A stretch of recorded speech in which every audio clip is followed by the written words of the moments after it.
In 1876, the highest paid industrial workers in America were not in New York, not in Pittsburgh, not in Chicago. They were in a town of 25,000 people perched on the side of a mountain in Nevada, earning $4 a day to descend 3,000 feet into the earth, where the temperature never dropped below 100 degrees. The town was Virginia City, and the mountain was hollow, stuffed with so much silver and gold that by the time men were finished pulling it out, the total take would exceed $400 million, an amount worth north of $20 billion in today's money. For 2 decades, this improbable settlement on the eastern slope of Mount Davidson was the most important industrial city between Denver and San Francisco. It had a 6-story hotel with the only passenger elevator in the state. It had an opera house where Edwin Booth performed Hamlet. It had more than 100 saloons. It had a newspaper that employed for a couple of years a broke young man named Samuel Clemens, who arrived unable to make a living as a miner and left as Mark Twain. And today, the population is 787. The story begins with mud. In the spring of 1859, 2 Irish prospectors named Patrick McLaughlin and Peter O'Reilly were working placer claims at the head of 6 Mile Canyon, about 24 miles southeast of present-day Reno. They were after gold, and they were finding some. Enough to keep going, not enough to get rich. The problem was a dense, blue-gray clay that clung to their picks and shovels, fouling everything. It was heavy, sticky, and infuriating. The gold was there, but extracting it from that stubborn muck was miserable work for modest returns. Then a fast-talking drifter named Henry Comstock wandered over, saw what they had, and promptly declared they were digging on his land. He had no real claim, but McLaughlin and O'Reilly, perhaps too tired to argue, let him in. Comstock's name would stick to the Lode forever, which is one of history's better cons, because the man himself would sell out for $11,000, leave for Montana, and put a bullet through his own head in 1870, broke and forgotten. But the blue mud, that was the real discovery. Someone finally thought to send a sample over the Sierra Nevada to be assayed in California. The results came back almost unbelievable. That annoying clay was silver ore of extraordinary purity, assaying at roughly $2,000 a ton in 1859 currency. Almost overnight, the California gold rush reversed direction. Thousands of men who had crossed the mountains heading west now turned around and streamed back east into the high desert of what was then still western Utah territory. Within months, a tent and dugout camp sprawled across the rocky slope of Mount Davidson at 6,400 feet elevation. And a miner named James Finney, better known as Old Virginie, reportedly christened it by dropping a bottle of whiskey on the ground and declaring the place Virginia Town. The name civilized itself into Virginia City soon enough. Let me set the stage for you, because the physical setting matters to this story. Virginia City is not where any sensible person would build a city. It clings to the mountainside in a precarious grid, the lettered streets running roughly north-south, the named streets crossing east-west. C Street became the main commercial artery, with the finer residences above it on B Street and the less respectable establishments below on D Street. Even farther downhill was Chinatown, which at its peak housed an estimated 1,500 to 2,000 Chinese immigrants. Everything about the place defied practical logic. The water was bad, the wind was relentless, timber had to be hauled in from miles away, and the altitude made winters fierce. But the silver didn't care about any of that, and neither did the men who wanted it. The first few years were chaos. By 1862, the population had reached perhaps 4,000, and the place was tearing itself apart with litigation. During those early years, from 1859 to 1865, an estimated $50 million in ore came out of the ground, but a full 20% of that, $10 million, went straight to lawyers. Mining claim boundaries overlapped, and nobody could agree whether the Comstock Lode was one continuous vein or many separate ones. The answer mattered enormously because it determined who owned what. William Stewart, a shrewd attorney who'd abandoned his own mining ambitions, made himself indispensable navigating these disputes and rode the legal chaos all the way to becoming Nevada's first United States Senator when the territory achieved statehood on October 31, 1864. Nevada's admission to the Union, by the way, was no accident of timing. The Civil War was draining the federal treasury, and the Comstock silver was helping keep the Union solvent. Abraham Lincoln wanted those 2 Senate votes, and he wanted that bullion. Nevada's statehood was, in part, purchased with Comstock silver. But the real engineering story, the thing that separated Virginia City from every other Western mining camp, started with a problem that brute force couldn't solve. The Comstock ore didn't behave like California gold. It was buried deep in massive bodies of soft, crumbling rock shot through with clay that swelled when exposed to air. Traditional mine timbering cracked and buckled under the pressure. At the Ophir mine, one of the earliest major operations, crews at 175 feet couldn't go deeper because the strongest timbers they had simply snapped. In November 1860, George Hearst, yes, the father of William Randolph Hearst, who held a 1/6 interest in the Ophir, brought in a 28-year-old German engineer named Philip Deidesheimer. Deidesheimer had trained at the prestigious Freiburg School of Mines in Saxony and had been managing a quartz mine in El Dorado County, California. He looked at the collapsing tunnels and, reportedly inspired by the geometry of honeycombs, devised what became known as square-set timbering, interlocking cubes of heavy timber, 6 feet on each side, that could be stacked and extended in any direction, distributing the immense pressure of the surrounding earth. He never patented it. Within months, it was standard across the entire Comstock and eventually spread to mining operations around the world. Deidesheimer was eventually made superintendent of the Ophir, but he was ruined by stock speculation in 1878 and spent the rest of his career moving from mine to mine. His invention saved countless lives, and he died in San Francisco in 1916 without much to show for it. Square-set timbering made deep mining possible, but deep mining created new problems. The deeper you went, the hotter it got. Natural geothermal springs pushed temperatures in the lowest shafts well above 100 degrees. Men worked 8-hour shifts. Virginia City's Miners' Union, organized in 1866, was the first of its kind in America. And even so, the heat was staggering. Miners stripped to almost nothing, worked in 15-minute rotations, and consumed enormous quantities of ice water that had to be lowered down the shafts. They earned their $4 a day, which was roughly double what a factory worker in the East made. The Cornish miners, the Irish, the Welsh, the Germans, they came from all over, drawn by those wages. By the 1870 census of 2,770 men working in the Comstock mining industry, only 770 were American-born. The Irish led with 816 miners. The Comstock was an international workforce a century before anyone used that phrase. And as the mines went deeper, the money went higher. The first great period of wealth was controlled by what became known as the bank crowd, principally William Ralston, founder of the Bank of California, and his agent in Virginia City, William Sharon. When the early boom faltered in the mid-1860s, with ore production declining and many prospectors moving on, Sharon saw opportunity where others saw exhaustion.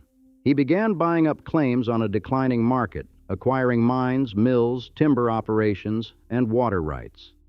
It was a classic consolidation play: buy distressed assets, control the infrastructure, and wait for the cycle to turn. Sharon gambled, and for several years the gamble paid off handsomely. The Bank of California became the dominant financial power on the Comstock, and Sharon eventually leveraged his economic control into a United States Senate seat in 1874. But there was one man Sharon and Ralston couldn't buy out, and that man changed everything. John Mackay had come to Virginia City in 1859 as a common miner, arriving from the California goldfields with nothing. Unlike many of the financiers who controlled the Comstock from offices in San Francisco, Mackay actually went underground. He worked the shafts, studied the geology, and developed an intuitive understanding of where the ore bodies ran. He was, by most accounts, quiet, hard-working, and exceptionally smart. In 1869, he partnered with 3 other Irishmen, James Fair, a fellow miner turned superintendent, and James Flood and William O'Brien, who operated a stockbroking and saloon business in San Francisco. The 4 men formed what became known as the Bonanza firm, and they began quietly buying stock in the Consolidated Virginia Mine, which the Bank of California's own agents had dismissed as a worthless property. Mackay and Fair spent roughly $100,000 to acquire control, then invested another $200,000 cutting a new, deeper tunnel. For months, they found nothing. Then, in the fall of 1873, at around the 1,200-foot level, Fair's crews struck a thin vein of silver ore. They followed it carefully, and it widened to 10 feet, then wider. What they had found was the Big Bonanza, the single richest ore body ever discovered on the Comstock Lode. Over the next 7 years, the Consolidated Virginia and its companion mine, the California, would produce roughly $116 million in gold and silver, the equivalent of over $3 billion today. Mackay, Fair, Flood, and O'Brien became the Bonanza Kings, 4 of the wealthiest men on earth, and they had wrestled the Comstock away from the Bank of California in the process. The years between 1873 and 1877 were Virginia City's zenith, and I want you to feel what that place was like at its peak, because nothing about it was what you'd expect from a mining town in the Nevada desert. Start with C Street. By the mid-1870s, it was a proper urban thoroughfare, lined with brick and stone buildings, many of them rebuilt after a devastating fire in 1875. But we'll come back to that. Walk along C Street in, say, 1876, and you'd pass banks, assay offices, dry goods stores, milliners, watchmakers, bookshops, and restaurants serving fresh oysters shipped in on ice from San Francisco. You'd pass the offices of the Territorial Enterprise, the newspaper where Mark Twain had worked a decade earlier and where Dan DeQuille, William Wright, was still filing copy, including what would become his major book, The History of the Big Bonanza. You'd walk on wooden boardwalks elevated above the dust and mud, under awnings, past plate glass windows. The mines operated around the clock, and the town never slept. Wagon trains and later locomotives arrived day and night, loaded with cordwood, mining timbers, machinery, and luxury goods. The Virginia and Truckee Railroad, completed from Virginia City to Carson City in late 1869 and extended to Reno by 1872, was running 30 to 50 trains a day at the height of the Big Bonanza. It carried ore down to the mills along the Carson River and brought everything else back up. The railroad had cost roughly $1.75 million to build, not counting rolling stock. By 1875, it was earning over $100,000 a month in profit and paying stockholders dividends of $30,000 a month. The V&T was called the richest short-line railroad in the world, and for a while, it probably was. Its 21-mile route from Virginia City down to Carson City descended over 1,500 feet of elevation and made so many curves that the tracks completed 17 full circles. Now walk a block up the hill to B Street, and there's Piper's Opera House. John Piper was a German immigrant who'd arrived during the 1860 rush after running a liquor and fruit stand near the theaters in San Francisco. Through business acumen and a political career, he sat on the city council, served as mayor in 1867, represented Story County in the state senate. Piper became one of the richest men in Virginia City. He operated 3 successive opera houses, each grander than the last. The first burned in the Great Fire of 1875. The second, which opened in January 1878 and seated 900 in its dress circle, parquet, and gallery, burned after a masked ball in February 1883. The third, built for about $40,000 and opened in March 1885, still stands today. Despite the name, the place rarely, if ever, hosted actual opera. It was an eclectic venue. Shakespeare one night, a minstrel show the next, then a boxing match, a political debate, a bear fight, a church revival. The performers who passed through its doors would constitute a hall of fame of 19th century American entertainment. Edwin Booth, Lily Langtry, Lillian Russell, Enrico Caruso, Harry Houdini, John Philip Sousa, Joseph Jefferson, Helen Modjeska, and Maude Adams, who performed there as an 8-year-old in 1878. The young theatrical producer David Belasco served as stage manager before decamping for New York in 1882. Heavyweight boxing champion gentleman Jim Corbett used Piper's as a training facility before his 1897 title bout with Bob Fitzsimmons.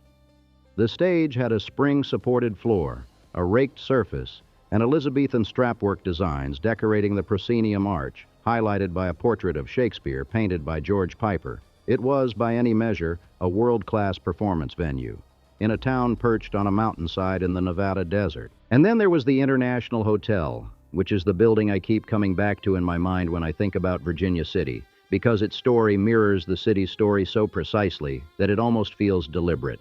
The first International Hotel was thrown up in 1860, a rough-hewn single-story lodge of about 14 rooms, with a bar, the kitchen, and dining area in the basement. By 1862, when it became clear that Virginia City and the Comstock mines were not a flash in the pan, the owners, Isaac Bateman and Andrew Paul, built a three-story brick addition fronting C Street. A year later, they dismantled the original wooden portion and shipped the lumber to Austin, Nevada, where it was used to build another international hotel. That Austin hotel, incidentally, is still standing. A four-story brick wing replaced the wooden section in Virginia City and became the main entrance. Gas lighting was added. The International became the best address in town. On the morning of October 26, 1875, everything changed. A fire broke out at a boarding house operated by a woman known as Crazy Kate, and the Comstock's relentless wind, what locals called the Washoe Zephyr, drove the flames through the dry timber construction of the town like a blowtorch. Buildings exploded into fire one after another. Smoke and flame poured down into the mine shafts. Within hours, more than 2,000 structures were destroyed, approximately 75% of the city. 8,000 people were left homeless.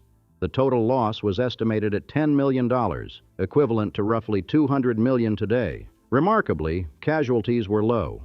And here is where you see what kind of place Virginia City was in 1875. They started rebuilding immediately, not in months, immediately. The Big Bonanza was still pouring money out of the ground, and the city's leaders saw no reason to pause. Within a year, most of the town had been reconstructed, this time in brick and stone rather than wood. The Story County Courthouse went up, the state's oldest continuously operating courthouse today. St. Mary's of the Mountain Catholic Church was rebuilt, and the International Hotel was reborn, bigger and more opulent than before. The third International Hotel opened its doors on Saturday, March 31st, 1877. 6 stories, 160 rooms, $250,000 in construction and furnishings, something like $7 or $8 million in today's money. It had hot and cold running water, steam heat, gas lighting, and the first hydraulic elevator in Nevada, which the locals called the Rising Room. First-class rooms with board went for $55 a month. An overnight stay cost $2.50. Presidents Ulysses Grant, Rutherford Hayes, and Benjamin Harrison all stayed there. Generals Sherman and Logan visited. Bonanza King John Mackay kept a permanent residence at the hotel for years after his wife Marie relocated to Europe. It was, in every respect, a building that announced to the world that Virginia City intended to be permanent.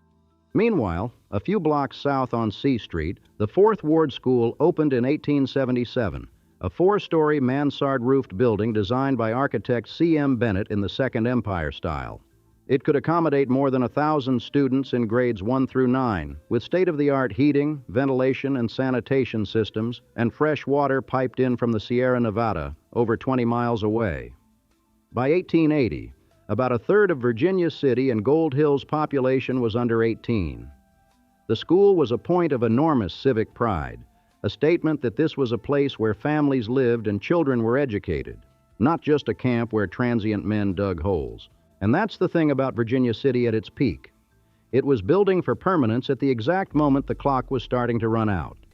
The Comstock's most productive year was 1876, when the mines yielded an estimated $36 to $38 million in gold and silver. Nevada was producing over half of all precious metals in the United States, but the Big Bonanza, for all its staggering wealth, was a finite ore body. By 1877, the richest sections were already being exhausted. The deeper the miners went, the hotter the rock became, the more water flooded in, and the more expensive each ton of ore was to extract. Adolph Sutro, a brilliant and contentious engineer, had been promoting his idea for a drainage tunnel since the 1860s. He finally completed the Sutro Tunnel in 1878, a 4-mile-long adit driven from the Carson River Valley into the base of Mount Davidson at a cost of $6.5 million. It was a genuine engineering marvel that drained billions of gallons of scalding water from the lower mines. But by the time it was finished, many of the most productive workings had already extended below the tunnel's level. The timing, like so many things in Virginia City, was just slightly off. In 1878, rich gold deposits were discovered at Bodie, California, and miners began leaving the Comstock for the new excitement. The population had already started to slip. The 1880 census counted just over 16,000 in the area, down from 25,000 at the peak just a few years earlier. By 1890, it was under 9,000. The math was simple and merciless. When the ore runs thin, the miners leave. And when the miners leave, the businesses that served them close. And when the businesses close, the families follow. Virginia City was a one-industry town, and the industry was failing. The decline was not a crash. It was a long, slow leak. Through the 1880s, mine after mine reduced operations or shut down entirely. The San Francisco Stock Exchange, which had been organized in 1862 specifically to trade Comstock mining shares, saw the frenzied speculation that had made and broken fortunes cool to a dull simmer. William Ralston's financial empire had already collapsed in 1875. He died under mysterious circumstances, drowning in San Francisco Bay the same day the Bank of California's doors closed. And his partner, Sharon, had moved on to the Senate and San Francisco real estate. The Bonanza Kings scattered too. Mackay poured his fortune into telecommunications, co-founding the commercial cable company to lay transatlantic cables. He never returned to mining. Fair went into politics and died in 1894. Flood and O'Brien invested in San Francisco real estate and banking. The wealth that Virginia City had generated was building somebody else's city.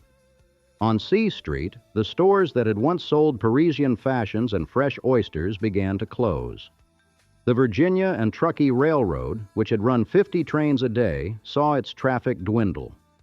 The shops at its Carson City yard, once proclaimed equal to the Central Pacific's great facilities at Sacramento, began closing as foremen retired or died and weren't replaced. The paint shop closed in 1936, after the master painter of 46 years died. The foundry closed in 1938. The machine shop followed in 1943. Equipment was sold for pennies on the dollar or scrapped in wartime drives. In 1937, the railroad started selling capital assets to meet monthly working expenses, and dozens of its historic locomotives and passenger cars were bought by Hollywood studios for use in westerns. That's an irony worth sitting with for a moment. The rolling stock of the richest short-line railroad in the world ended up as movie props. The original 21-mile main line from Carson City to Virginia City closed in 1938. The last revenue train on the entire V&T system ran in May 1950. The rails from the Carson City to Virginia City line were pulled up and sold in 1941 for $52,000, the salvage value of what had once been the spine of a silver empire. The Fourth Ward School graduated its last class in 1936. There were no longer enough children in Virginia City to justify keeping it open. The students were moved to a new school built by the Works Progress Administration.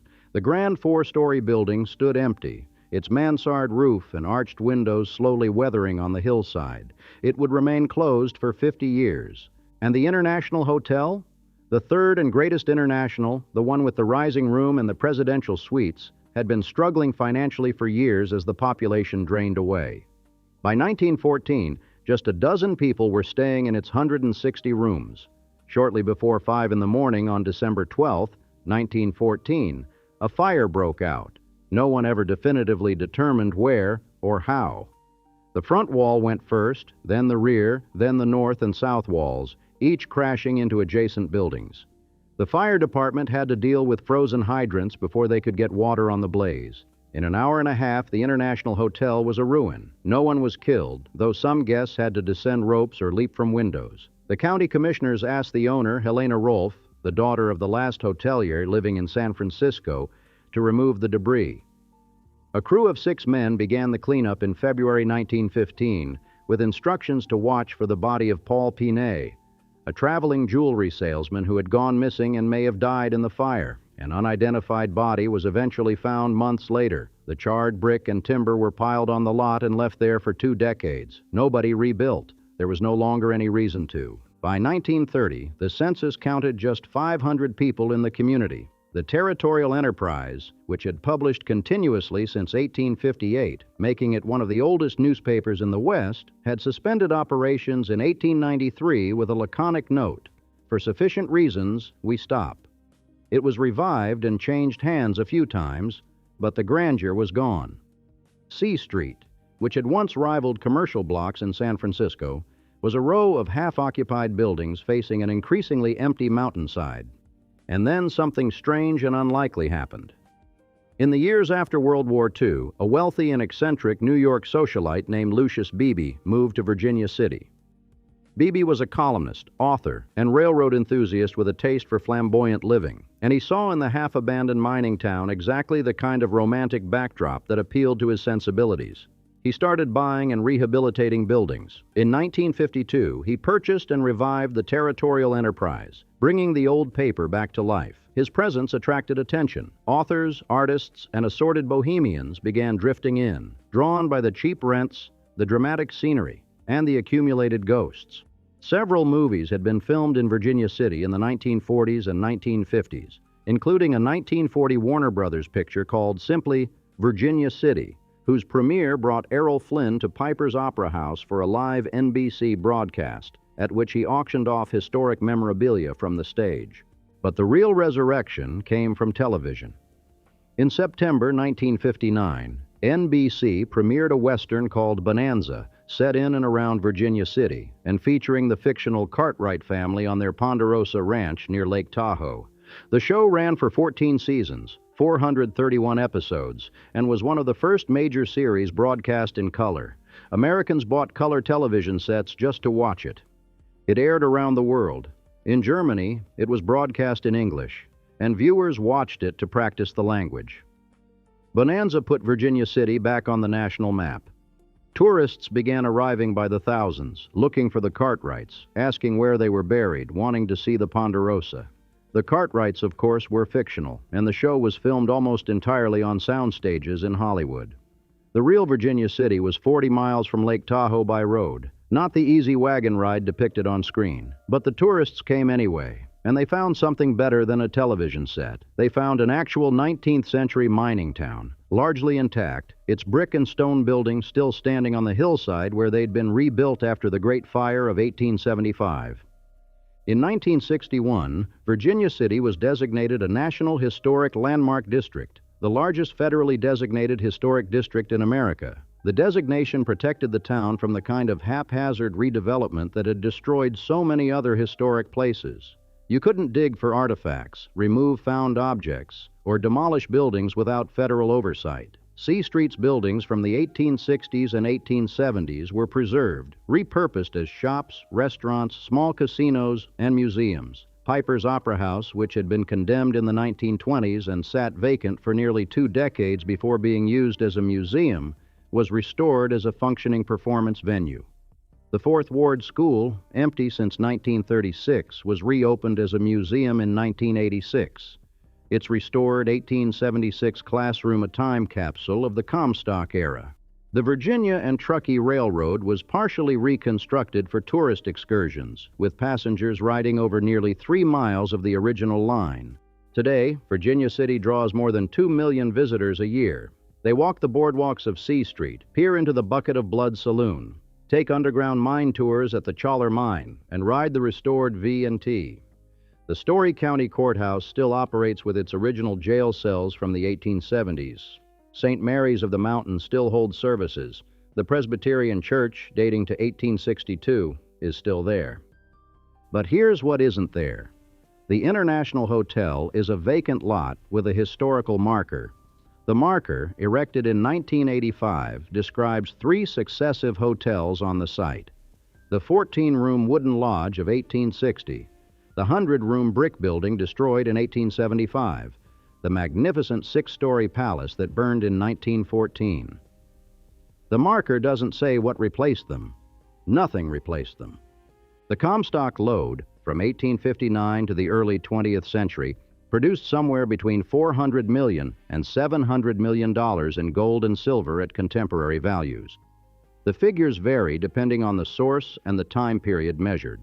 One careful estimate puts the total at 7 million kilograms of silver and 225,000 kilograms of gold, worth roughly $17 billion at recent metal prices, and by some calculations, over $1 trillion in equivalent purchasing power. That wealth built San Francisco's financial district. It funded the Bank of California. It helped finance the Union during the Civil War. It laid transatlantic telegraph cables. It endowed university buildings. It elected senators.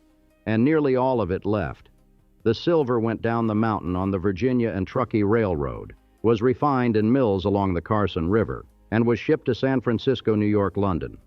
The men who made the great fortunes, Mackay, Fair, Flood, O'Brien, Sharon, Ralston, Hearst, built their mansions and their legacies somewhere else.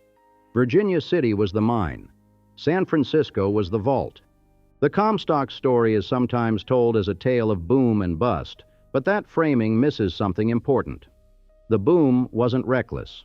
The men who built Virginia City were solving genuine engineering problems: square-set timbering, hydraulic elevators, 20-mile water systems piped from the Sierra Nevada, the Sutro Tunnel, with real ingenuity and enormous capital investment. The Fourth Ward School wasn't a shack thrown up by speculators. It was a 4-story brick building with modern heating and ventilation designed to educate 1,000 children.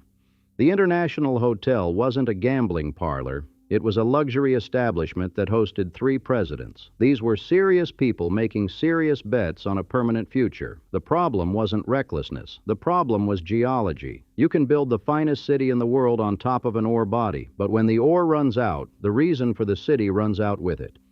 No amount of architecture changes that equation. Henry Comstock sold his claim for $11,000 and shot himself in Montana. Patrick McLaughlin sold his share for about $3,500 and ended up cooking on a sheep ranch for $40 a month. Peter O'Reilly got the best deal of the original discoverers, $40,000, and died in an asylum. Philip Deidesheimer, who invented the timbering method that made deep mining possible and probably saved more lives than any other single innovation on the Comstock, went bankrupt, speculating in the very mining stocks his invention had made valuable. James Finney, Old Virginie, the man who gave the city its name, died in June 1861 after falling off a horse while drunk. He had sold his claims for next to nothing. Meanwhile, on the other side of the Sierra Nevada, the Palace Hotel in San Francisco, built by William Ralston with Comstock money, opened in 1875 as the largest hotel in the world. George Hearst's mining fortune seeded the media empire his son William Randolph Hearst would build. John Mackay's telecommunications ventures laid the infrastructure for global communications. The silver that came out of the mountain under Virginia City didn't just enrich individuals, it catalyzed entire industries. But it did so elsewhere. Virginia City endures. That's the remarkable part. Most mining boomtowns of the American West are ruins or empty lots. Body, Rhyolite, Goldfield, Aurora, the list goes on for pages. Virginia City survived its bust through a combination of its brick and stone construction, the sheer quantity of substantial buildings that remained after the population left, the Bonanza television show, federal historic preservation, and what appears to be a stubborn local refusal to let the place die. It is not a ghost town. People live there, run businesses, send their children to school, but it exists now as a monument to what it used to be, which is a particular kind of survival, alive, but defined almost entirely by the past. The Comstock's most productive year was 1876. In that year, one observer reported that in Virginia City, every activity has to do with the mining, transportation, or reduction of silver ore, or the melting and assaying of silver bullion. Every building, every business, every meal served and drink poured existed because of what was under the ground. And when what was under the ground was gone, the reason for every building and business and meal and drink went with it.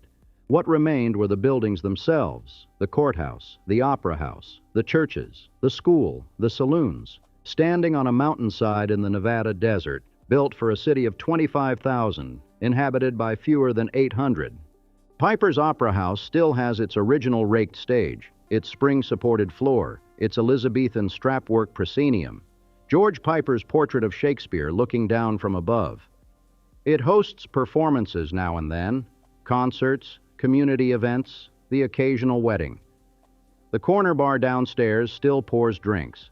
The building has survived 2 fires, a condemnation, decades of vacancy, and the complete economic collapse of the city that built it. It stands on B Street, a few steps from where the International Hotel's vacant lot opens onto the sky above 6 Mile Canyon. If you stand there on a clear day, you can see halfway across Nevada. The wind comes in from the west, the same Washoe zephyr that drove the Great Fire of 1875 through the town in a matter of hours. It is very quiet now. The lot where the International Hotel stood is still empty.